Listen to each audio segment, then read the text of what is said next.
나타날 수도 있고 말씀으로 조용하게 나에게 나타날 수도 있고, 하여튼 중요한 것은 사울은 스데반을 만나고 예수님을 만나고 그리고 자기가 붙잡으러 다니는 초대 교인들, 그들의 삶, 그들의 진실한 삶을 보면서 사울이 점점점 사울의 생각이 깨지고 새로운 사람으로 사울이 변하게 되었습니다. 배타주의자, 율법주의자, 우월주의자 사울이 바울로 변하게 되었습니다. 아마도 사울은 다메섹에서 예수님을 만나서 순식간에 변한 것이 아니라 스데반과 예수님과 초대교인들을 만나면서 서서히 변했을 것입니다. 사람이 물론 1분 만에 사람이 확 바뀔 수도 있지만 사람이라는 게 그렇게 쉽게 변하지 않죠. 늘 과거부터 살아온 내 습관이 있기 때문에 사람이 그렇게 확 바뀌지가 않지.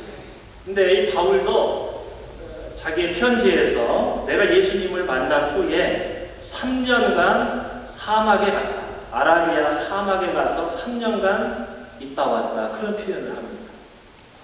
그러니까 그에게는 아마도 예수님을 만난 그 만남, 그것이 그의 삶을 완전히 뒤흔들어서 예수님을 온전히 알기까지 아마도 3년이라는 시간이 그에게 필요했을 것입니다.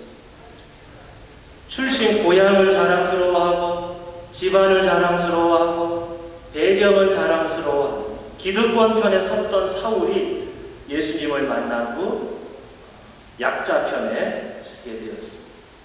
갈릴리 나사렛 예수를 자기의 구주로 고백하고 메시아로 고백하는 사람이 되었습니다. 사울이 방향을 바꾼 전향한 두 번째 이유가 있습니다. 자, 이제 설교를 마치려고 합니다. 그의 두 번째 이유는 그의 약한 몸 때문입니다.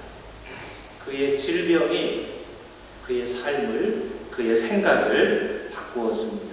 갈라디아서 4장 13절을 혹시 보시면 이런 말을 합니다. 여러분이 아시는 바와 같이 내가 여러분에게 처음으로 복음을 전하게 된 것은 내 육체가 병든 것이 그 계기가 되었습니다. 바울이 몸이 건강할 때는 천하에 아쉬울 것이 없습니다. 집안 좋지요? 공부 많이 했지요? 부유하지요? 유대교에서 인정받았지요? 아무것도 아쉬울 것이 없었습니다. 엘리트였습니다. 출세가 보장됐습니다. 종교 권력을 마음껏 누리며 살았습니다.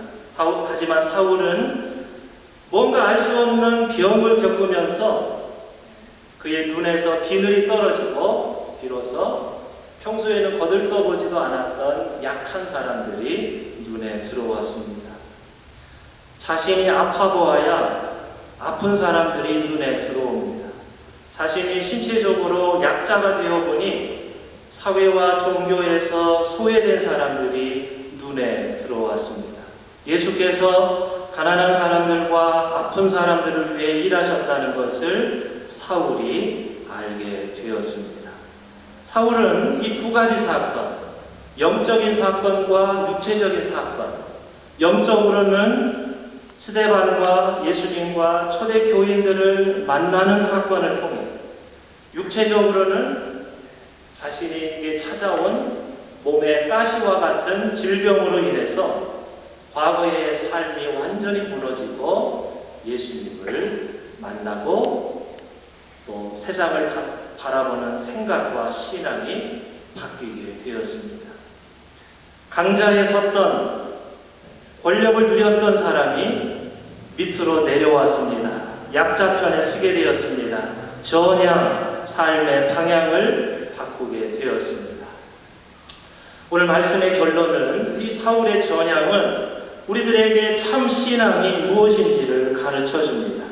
예수님을 만남으로 내 인생의 방향을 바꾸는 것이 참 신앙입니다. 정의와 생명과 평화를 위해 일하는 것이 참 신앙입니다. 우리에게 이러한 전향의 삶이 우리의 삶 속에서 일어나야 할 줄로 믿습니다. 잠깐 침묵으로 기도하겠습니다.